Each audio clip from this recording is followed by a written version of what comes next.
Ah, quel climat merveilleux! Du tropical au polaire, de l'aride à l'humide et tout ce qui se trouve juste entre les deux. Il change constamment et apporte énormément de variations, et ce, depuis la naissance de notre planète Terre. C'est sans doute une erreur. J'avais réservé un voyage dans le passé, pas sur une autre planète. Oh, c'est à ça que ça ressemblait la Terre il y a 4,5 milliards d'années?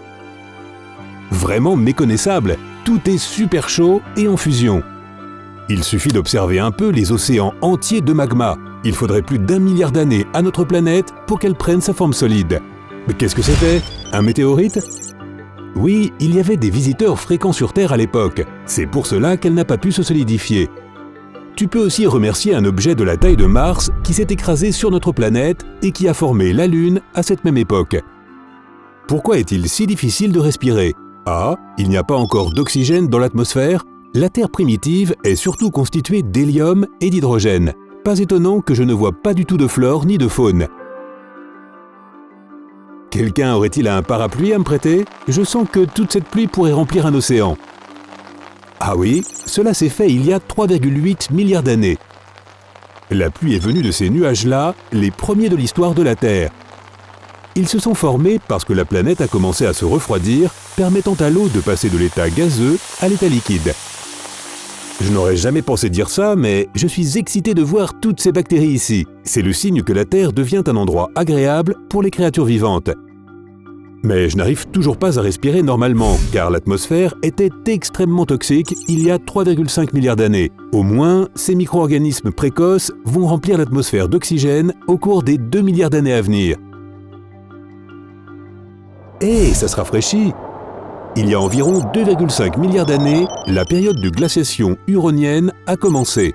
Alors que l'oxygène remplit l'atmosphère et remplace le méthane, il ne peut pas retenir la chaleur comme il faut. C'est la période glaciaire la plus éloignée que nous connaissons, et la surface de la Terre était complètement gelée. Il y a aussi une extinction de masse des bactéries et des organismes unicellulaires qui ne peuvent pas vivre dans ces nouvelles conditions. Il y a 2 milliards d'années, la couche d'ozone a commencé à se former. Non seulement elle protège la planète des mauvais rayons du Soleil, mais elle la réchauffe aussi un peu. La Terre voit jaillir la vie qui bouge des océans vers la Terre au cours des prochains milliards d'années. On verra par exemple des trilobites, des crustacés et aussi... des dinosaures, cours! Allez, cachons-nous dans cette grotte. Il y a environ 200 millions d'années, ces reptiles géants sont apparus et ils ont imposé leurs lois sur la planète pour les 175 millions d'années à venir. Le climat de la Terre durant leur règne était plutôt chaud et humide. Il n'y avait pas de calotte polaire à l'époque. Elles ont fondu, ce qui génère une montée du niveau des eaux. De 100 à 65 millions d'années auparavant, la planète subit de nombreux changements. La masse terrestre se divise en plusieurs continents tels que nous les connaissons aujourd'hui. Le climat devient de plus en plus régional et saisonnier, froid au pôle et plus chaud près de l'équateur. Le plus gros changement cependant est la fin des dinosaures. Les pauvres. Il y a 55 millions d'années, quelque chose de similaire au réchauffement climatique que nous connaissons aujourd'hui a eu lieu. Le dioxyde de carbone se répand dans l'atmosphère et la température globale augmente pour atteindre les 22 degrés Celsius. Je dois dire que la Terre est un endroit tellement beau, sans aucun déchet ni plastique, ni panneau de signalisation. Et que fait cette fougère ici? Ah, la fameuse fougère qui a refroidi la planète, Azola. Il y a 49 millions d'années, elle a commencé à se répandre dans l'Arctique, grignotant ainsi le dioxyde de carbone qui générait un effet de serre sur la planète. Au cours des 2 millions d'années qui suivent, la vie sur Terre est comme un manège à sensations avec des températures qui montent et qui descendent dans les extrêmes. D'ailleurs, j'ai une question pour toi. Préfères-tu les climats chauds ou froids? Dis-le-moi dans les commentaires. Mais bon, nous allons accélérer un peu. Passons à autre chose. Ah, ne t'écrase pas contre ce rocher. Waouh, c'était un mammouth ça? Plus vite, partons d'ici.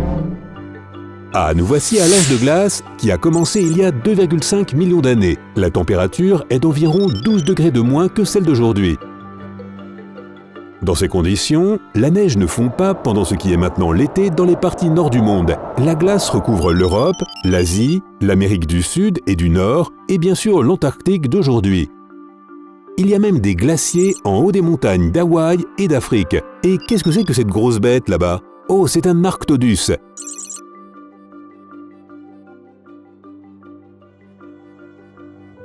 Puis-je de nouveau emprunter ce parapluie? Merci. J'imagine que j'en aurais besoin encore un moment. Dans la période entre 120 et 30 000 ans auparavant, il pleuvait des cordes.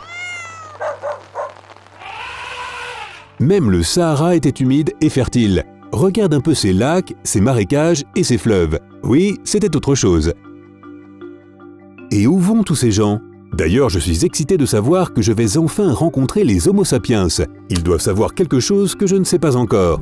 Et que se passe-t-il? Oh, ça se rafraîchit encore? Je vois, ils se déplacent à la recherche d'une vie sous les tropiques. Il y a environ 26 000 ans, la glace a commencé à se répandre à nouveau. C'est ce que l'on appelle le dernier maximum glaciaire.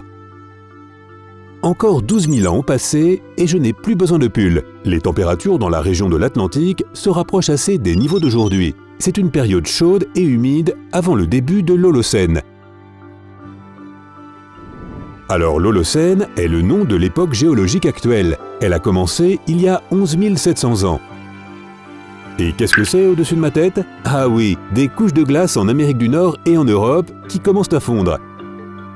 Sans tous ces glaciers, la Terre a l'air totalement différente. Les forêts remplacent la toundra en Europe, donc ne sois pas surpris de voir tous ces petits animaux ici. Voyons ce qui se passe en Afrique. Entre 7500 et 3500 ans avant Jésus-Christ, la dernière période humide africaine prend fin. Ce qui était récemment une oasis luxuriante dans le Sahara devient désormais le désert aride que nous connaissons aujourd'hui. Et regarde, ces gars-là doivent être sur les traces de la première pyramide égyptienne. Je me demande ce qui se passe en Amérique à ce moment-là. En 3000 avant Jésus-Christ, la partie ouest des États-Unis actuels connaît de grands changements. C'est une période plus humide et plus froide qui aide à remplir les lacs du Grand Bassin et à remplir les sources qui s'étaient épuisées. Je crois que je vois quelque chose dans l'air. De la cendre? Oh oh, c'est une éruption volcanique. Le Vésuve a explosé et un autre grand volcan est entré en éruption en même temps. Cela veut dire que je me trouve à l'époque de l'âge de bronze. Les températures sont particulièrement basses dans la région nord-atlantique de 1800 à 1500 avant Jésus-Christ. Il ne fait pas plus chaud à l'époque de l'âge de fer qui dure de 900 à 300 avant Jésus-Christ. Enfin, mon thermomètre me dit que cela se réchauffe à nouveau. Entre 250 avant Jésus-Christ et 400 de notre ère, l'Atlantique Nord et l'Europe ont une météo agréablement chaude. Un historien de l'époque a même écrit que les dattiers avaient commencé à pousser en Grèce. Je sens quelque chose dans l'air. Serait-ce de la cendre encore? Et ça, c'est de la lave? Cours! En 535, une autre éruption volcanique a eu lieu, cette fois-ci sous les tropiques, ce qui a provoqué une autre chute de température. C'est la plus sévère dans l'hémisphère nord depuis 2000 ans. Mais ensuite, devine quoi? Ça se réchauffe de nouveau. Eh bien, le climat me fait tourner la tête. Le soleil tape de plus en plus fort et devient plus actif. Les volcans décident de faire une sieste appréciée et les courants des océans changent légèrement de direction. Tout cela marque le début de l'optimum climatique médiéval qui durera dans la région nord-atlantique de 950 à 1250. J'ai réalisé quelque chose au cours de ce voyage climatique. Tu ne devrais jamais laisser ton pull très loin. J'en ai certainement besoin pour survivre à l'âge de glace qui se profile aux alentours de 1300 jusqu'à 1850. Il n'est pas aussi extrême que les précédents cependant, mais tout de même, certains intervalles sont plutôt rudes. Beaucoup de choses se sont produites depuis 1850, mais dans l'histoire du climat, c'est plutôt stable depuis lors.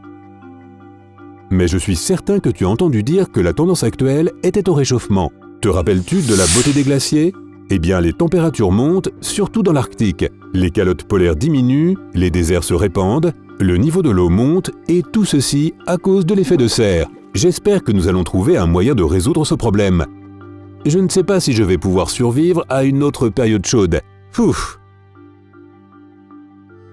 Hey, si tu as appris quelque chose de nouveau aujourd'hui, donne un j'aime à cette vidéo et partage-la avec un ami. Et n'oublie pas que nous avons plein de vidéos intéressantes pour toi. Il te suffit de choisir celle de gauche ou de droite. Reste avec nous sur Sympa.